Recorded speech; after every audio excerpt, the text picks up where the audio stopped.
Hello to other technology answer पे मैं आपका स्वागत करता हूँ। और जो आज का चैप्टर है वो क्लास में 8 से बात करने वाला हूँ, जो कि विज्ञान सब्जेक्ट का है। यहाँ पे देख सकते हो, ठीक है। इस टाइप से हम चैप्टर नंबर 1 करने वाले हैं, जिसका चैप्टर का नाम है फसल उत्पादन एवं प्रबंधन, जो कि हिंदी मीडियम से आता है, ठीक है ना। तो मैं इस पर चर्चा करूँगा। तो ठीक है, इससे पहले मैं अपना थोड़ा तो ये देख सकते हो कि इस तरीके से आपका चैप्टर है, ठीक है ना। इसका पहले जो प्रश्न है, इसका दिखा देता है कि आप कर पाते हो नहीं कर पाते, ये देखा जाएगा। तो कैसे हमारा जो पहला प्रश्न है, ये साफ साफ हम देखते हैं पहला प्रश्न हमारा क्या दिया गया है। साफ साफ हम देखते हैं पहला प्रश्न क्या दिया है। तो जिस स्टूडेंट जो पहला प्रश्न दिया गया है अपना, उचित शब्द छाँट कर एक किसान को पूर्ति कीजिए। जो हमारा उचित शब्द है उसको हमको छाँट कर इन सब में से देखो कि ये हमारा उचित शब्द है, ये हमारा उचित शब्द है, ठीक है ना। मैं इसके ऊपर लिख देता हूँ, ये हमारा उचित शब्द है, ये जो है हमारा उचित शब्द है, ठीक है ना। तो इसको मैं ऐसे दे दूँ, तो मैं इसको चलो मैं इरेज कर देता हूँ, ठीक है ना। तो मैं इसको नॉर्मली इरेज कर देता हूँ, ठीक है ना। आपको ये पता रहना चाहिए कि ये उचित शब्द ही है। चलो मैं इस पर ना रेड टिक लगा देता हूँ, रेड नहीं मतलब चलो ब्लू टिक में लगा देता हूँ, जिससे आपको रहे पता लगे कि ये हमारा उचित शब्द है, ठीक है ना। उचित शब्द हमारा समझ गए ना, नॉर्मली है। जो कि पहला प्रश्न दिया गया है अपना, पहला मतलब इसका ही पहला पार्ट है, एक स्थान पर एक ही जैसे तो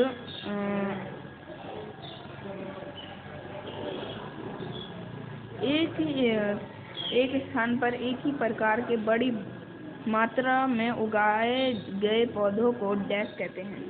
दूसरा दिया गया है, फसल उगाने से पहले प्रथम चरण मिट्टी को डैश होती है। ठीक है। गा जो अपना दिया गया है वो गा देखते क्या दिया गया, ठीक है ना। तो मैं अपना गा देखता हूँ, गा क्या दे रहा है। गा दे रहा है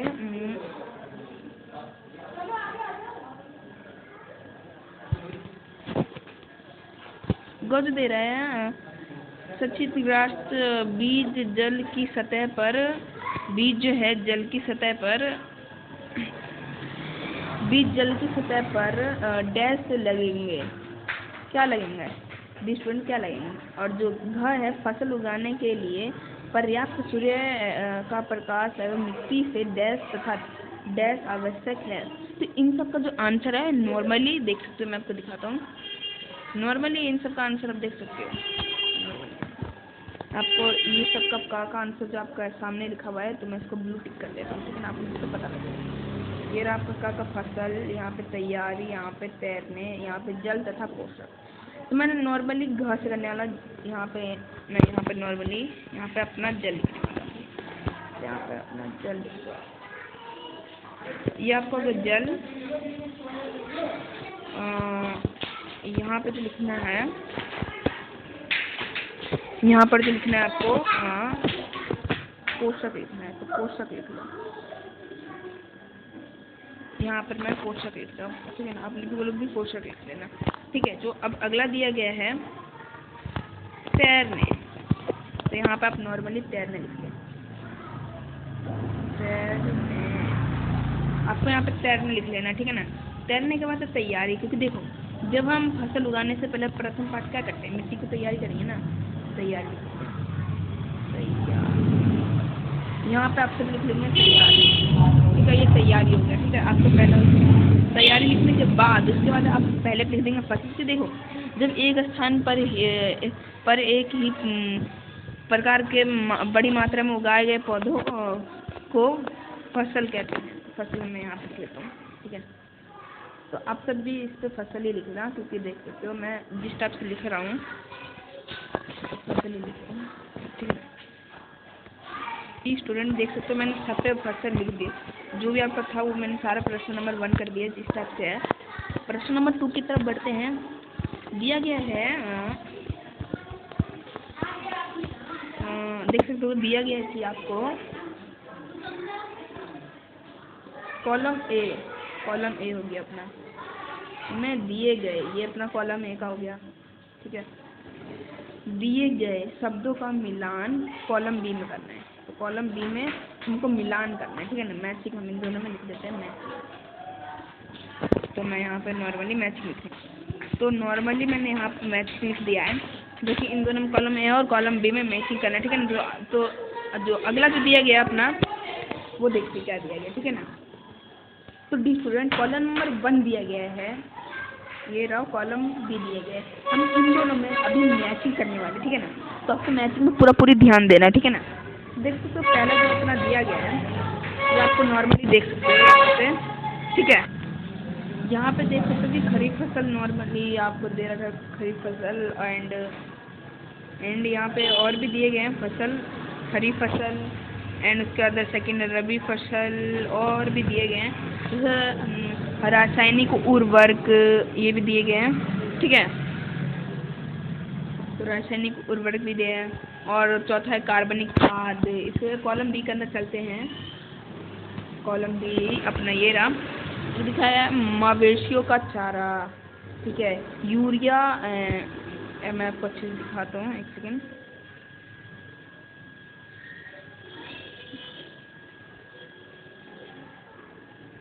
ये देख सकते हो कि यूरिया सुपर फास्फेट से दिया गया पशु अपशिष्ट गोबर मूत्र एवं पादप अवशेष, ठीक है, गेहूँ चना मटर धान एवं मक्का, ठीक है ना। इस टाइप से दिए गए। अब इन सब के हमको आंसर करना है, ठीक है ना। तो आंसर मैच करने के लिए सबसे पहले हमको, ठीक है, जैसे कि जिस स्टूडेंट आपने पढ़ा होगा कि खरीफ फसल कि मतलब खरीफ फसल में कौन कौन से फसल आते हैं, तो वही इसके अंदर पूछा गया। तो खरीफ फसल में आपको कौन कौन से आते हैं, आपको पॉइंट करना है खरीफ फसल में क्या क्या आते हैं। तो आपने चैप्टर पढ़ा होगा कि खरीफ फसल में हमारा क्या क्या आता है, धान मक्का आता है और ये सोयाबीन भी आता है। तो इस टाइप से आए गए हैं। तो यहाँ पर अपना ई हो जाता है, ये पहला का होता है, ठीक है ना। ये होता है हमारा ए का। तो मैं यहाँ पर अच्छे तरीके से लिख दूँ, इससे आपको भी समझ में आए, ठीक है ना। तो मैं यहाँ पे ए लिख देता हूँ, ये आपका ए का आंसर है। मैं यहाँ पे आंसर लिख देता हूँ। अगर ब्लू पेन से लिखते हैं ना तो फिर ठीक रहेगा ना, क्यों स्टूडेंट मैंने सही कहा ना। चलो मैं इसको चेंज कर देता हूँ, ठीक है। यहाँ पर मैं फर्स्ट लिख देता हूँ, ये फर्स्ट का है, ठीक है। आपको इसी टाइप से मैंने लिख दिया है, तो आपको इसी टाइप से ये फर्स्ट का आंसर हो गया, ठीक है ना। अब जो सेकंड का आंसर है, ये भी देखते हैं। डी स्टूडेंट, जो कि आपको नॉर्मली पता होगा कि रबी फसल में क्या क्या आते हैं। तो रबी फसल में क्या क्या आते हैं वो आपको पता लगाना है। तो रबी फसल में क्या क्या कौन कौन, जैसे खरीफ फसल हो गया, तो इसके अंदर आपको क्या क्या आते हैं। खरीफ फसल में नॉर्मली भाई जो आपने अभी देखा है धान मक्का होता है ना, तो सोयाबीन भी होता है, बहुत सारे होते हैं। तो माइजी, तो वही रबी फसल में देख के क्या क्या आता है। तो रबी फसल में नॉर्मली गेहूँ चना मटर होता है, जो कि यहाँ पे नॉर्मली आपको दिया गया है। तो यहाँ पे देख सकते गेहूँ चना मटर दिया गया, तो ये आपका राइट होता है, ठीक है ना। तो मैं इसको रेज कर सकता हूँ, ठीक है। आपको जो है इसका मैं लिख देता हूँ डी। यहाँ पे आपका आंसर हो गया डी इसका। यहाँ पे आप डी लिख दो, डी, ये डी हो गया। और देखो इसका सेकंड हो गया, यहाँ पे सेकंड लिख देता हूँ।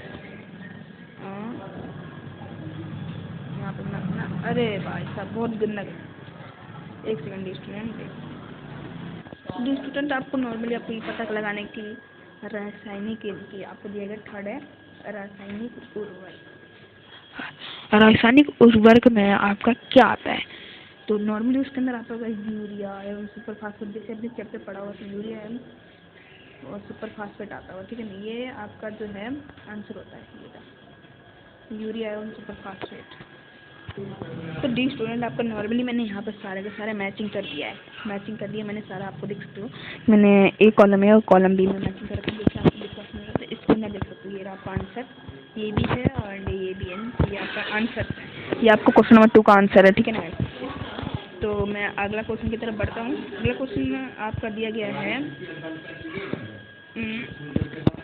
क्वेश्चन नंबर 3 दिया गया आपका कि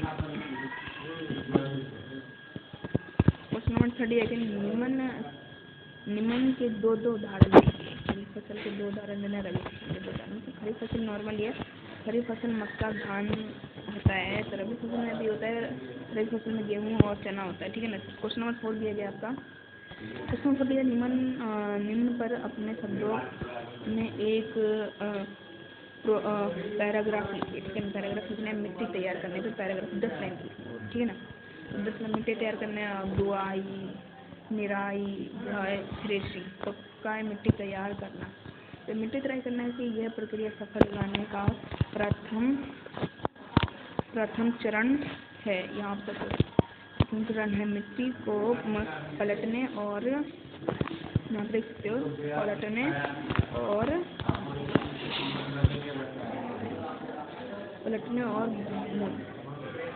पोला बनाने से पौधों की जड़ें गहराई तक जाकर श्रवण कर सकते हैं। यह आपका हो गया मिट्टी तैयार करने का, ठीक है ना। मिट्टी तैयार करने का हो गया, ठीक है ना।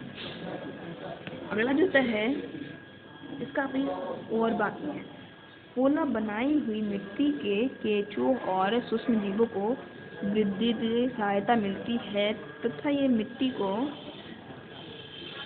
और अधिक पोला कर ह्यूमस होते हैं ना बनाते हैं। इनके अतिरिक्त मिट्टी पलटने से पोषक पदार्थ ऊपर आ जाते हैं, ठीक है, जो अच्छी फसल उगाने में अत्यंत महत्वपूर्ण होते हैं। यह है बुआई।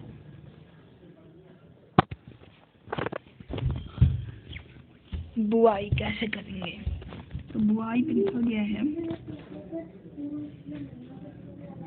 बुआई पे लिखा है कि यह फसल उत्पादन का महत्वपूर्ण चरण है, ठीक है। बुआई का जो होता है महत्वपूर्ण चरण है। मिट्टी को तैयार करने पर पश्चात खेत में बीज बोए जाते हैं, ठीक है।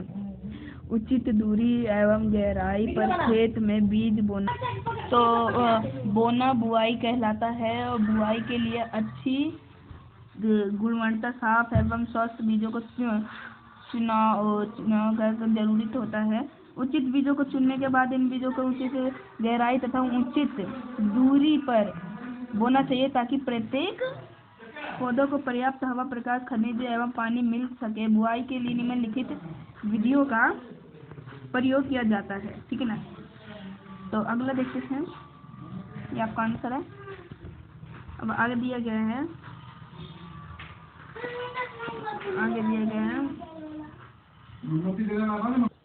तो यहाँ पर सीड ड्रिल लिखा है और परंपरागत औजार। गाय निराई, खरपतवार हटाने को निराई कहते हैं। निराई नहीं करने पर खरपतवार पोषक तत्व आदि ग्रहण पर फसल की वृद्धि का प्रभावित कर सकते हैं। फसल उगाने से पहले खेत जोतने पर धूप के कारण खरपतवार मर जाते हैं और मिट्टी में मिल जाते हैं, ठीक है ना। खरपतवार हटाने से सबसे सही समय फूल एवं बीज बनने से पहले होना चाहिए। खरपतवार को हाथ, खुरपी आदि सहायता से हटाया जा सकता है। थ्रेसिंग खेतों से काटी गई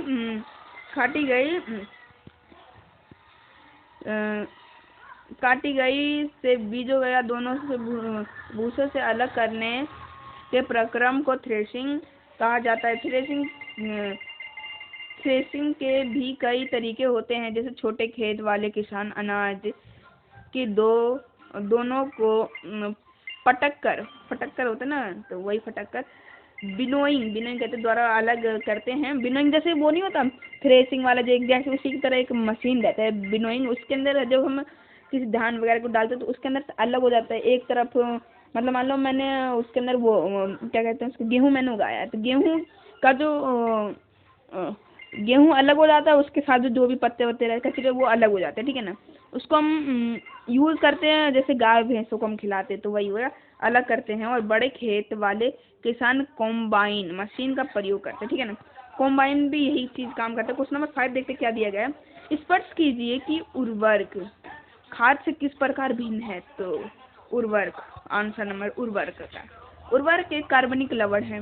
दूसरा है इसका उत्पादन कारखानों में होता है। इसके मिट्टी को ह्यूमस प्राप्त नहीं होता। या आपको जो फर्टिलाइजर उर्वरक जो है, उर्वरक फर्टिलाइजर है ना एवं मैन्यूर है ना, उसके अंदर लिखे होते हैं। इसमें पादप पोषक प्रचुरता में होते हैं। यह पानी के घुलनशील होने के कारण इनका आवाषण शीघ्र हो जाता है। खाद भी देखते, खाद कितनी क्या है। खाद एक प्राकृतिक पदार्थ है जो गोबर, मानव अपशिष्ट एवं पौधों को अवशेषण विशिष्ट से प्राप्त होता है। ये अपना हो गया। दूसरा दिया गया है खाद खेतों में बनाई जाती है। तीसरा है इसे मिट्टी की प्रचुर मात्रा में हुमुस प्राप्त नहीं होता है। ये तीनों हो गए। ठीक है, अगला देखते क्या दिया गया है। आगे और भी दिया गया है हमको। तो चौथा दिया गया है कि इसमें पादप पोषक अपेक्षाकृत कम मात्रा में होते हैं।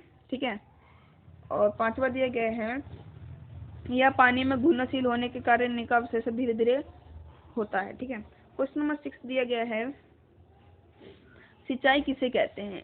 ठीक है, ये हो गया अपना पहला क्वेश्चन। यहाँ पे मैं लिख देता हूँ पहला प्रश्न यहाँ पर गया, सिंचाई किसे कहते हैं। ठीक है ना, जल संचित करने वाले सिंचाई को 2 विधियों का वर्णन कीजिए। ये हो गया। ठीक है, अलग अलग पार्ट में ये पार्ट लिख देता हूँ। ये अलग अलग पार्ट्स में होगा। ठीक है ना, आप ऐसे कह सकते हो कि ये एक पार्ट है। Parts on chapter 1। ठीक है, साइज बढ़ा। चलो देखते हैं क्या दिया गया। मैं अब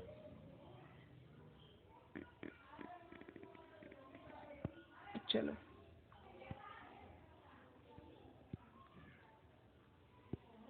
देखो कि आंसर नंबर है फसलों को कृमित। आंसर जो है आपका फसलों को कृमित से रूप आवश्यकता अनुसार पानी में देने से जीवित रहने के लिए पौधों को जलने की आवश्यकता होती है। ठीक है,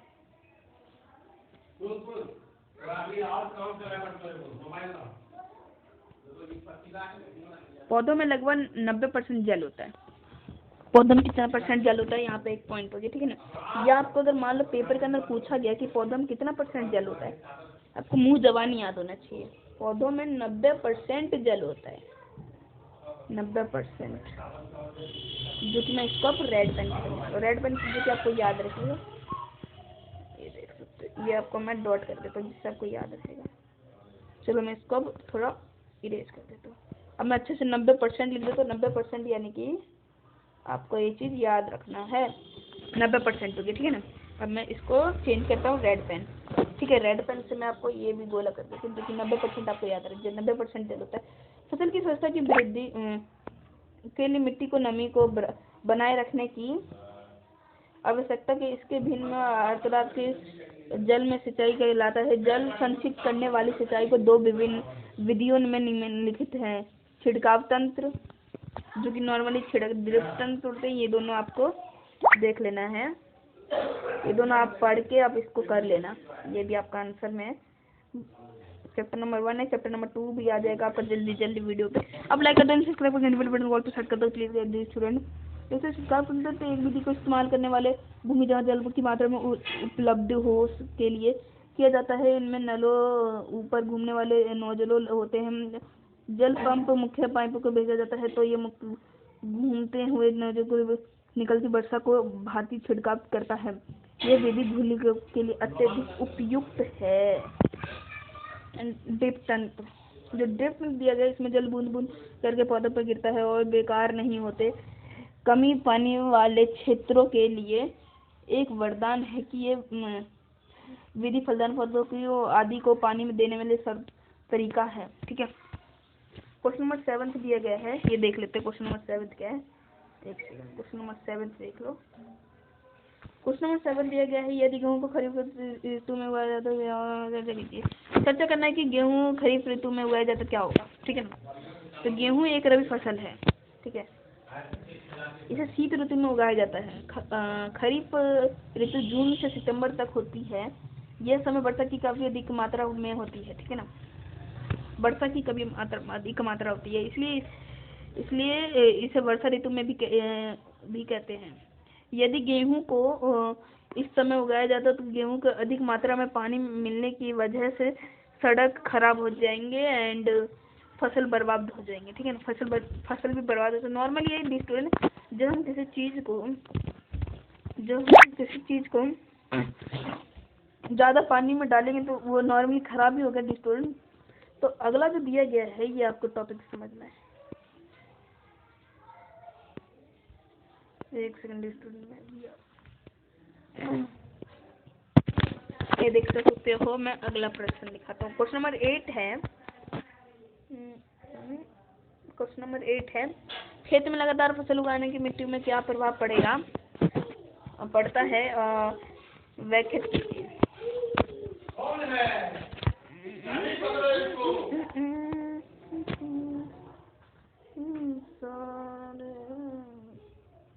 ये रहा आंसर।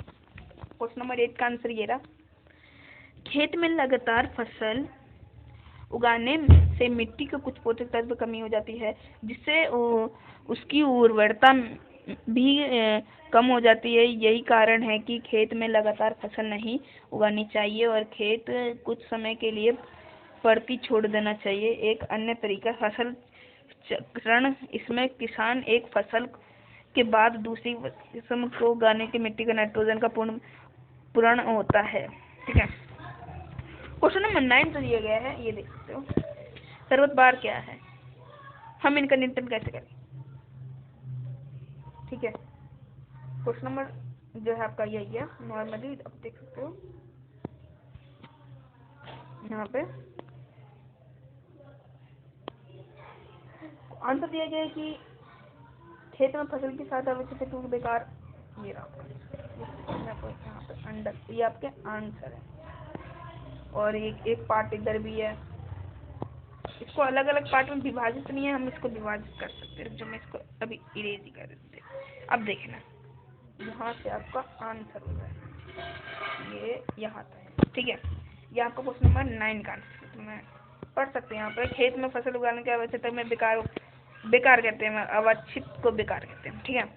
उगाते हैं, इनका खरपतवार कहते हैं। इनको निराई के द्वारा हटाने के बहुत जरूरी होता है, क्योंकि ये फसल के वृद्धि पर प्रभाव डालते हैं और पशुओं को मनुष्य के लिए अवशैली हो जाते हैं। इनका नियंत्रण करने के कई तरीके हैं, जैसे यहाँ पे है, जैसे यहाँ पे है, जैसे यहाँ पे लिखा हुआ है। ठीक है। फसल उगाने से पहले खेत जोतिए। ठीक है। खेतों को जोतना है फसल उगाने से पहले। पौधे सूख कर मर जाते हैं। ये खरपतवार पौधों को सूख कर मर जाते हैं। अगला दिया गया है कि फूल एवं बीज बोने के पहले हाथ या खुरपी आदि की सहायता से को उखाड़कर खरपतवार वारनासी रसायनों का उपयोग करके इससे खरपतवार मर जाते हैं। अगला चैप्टर कौन सा स्टूडेंट आपको डालना है, आपको बता देना मेरे को कमेंट बॉक्स में। अगला क्वेश्चन जो दिया गया है आप ये देख सकते हो। निम्न बॉक्स में से निम्न बॉक्स को सही क्रम में इस प्रकार लगे कि गन्ने की फसल उगने को रेखचित तैयार हो जाए। ठीक है। ये रहा आपका not for clean the student, यहाँ पे लिखा गया है तो आपको देख सकते हो। फसल को चीनी मिल में भेजना चाहिए। ठीक है। सिंचाई, कटाई, बुआई, मिट्टी को तैयार करना, खेत जुताई करना, खाद देना। ठीक है। ये हो गया। अब इसका लाइनमैन बन दे 5 से 6। ठीक है। 4 7वां दूसरा पहला। ठीक है। तीसरा पहला। ठीक है। ये हो गया आपका आंसर। अब जो अगला क्वेश्चन दिया गया ये देखते हैं। अगला क्वेश्चन दिया गया है, नीचे दिए गए संकेतों की सहायता के पूरे प्रयोग करिए। ऊपर दिए गए नीचे की सिंचाई का पारंपरिक तरीका, बड़े पैमाने पर पशुओं की देखभाल, ये जिन्हें वर्षा ऋतु में बोया जा सकता है, पशुओं के कटाना, बाई दाई और शीत ऋतु में उगाई जाने वाली फसलें, एक किस्म के पौधों को बड़े पैमाने में उगाए जाते हैं, रासायनिक पदार्थ को पोषक प्रदान करते हैं, खरपतवार की कटाने की प्रक्रिया। ये आपका अब आंसर होता है। ये आपका आंसर देख सकते हो। साफ तो नहीं दिख रहा होगा पर हाँ ABCD ये सब लिखा हुआ है। ठीक है। तो दोस्तों लाइक कर दो, सब्सक्राइब कर बेल बटन को प्रेस करो। ऐसी और वीडियो देखने के लिए आपको सब्सक्राइब करना होगा एंड ऑल नोटिफिकेशन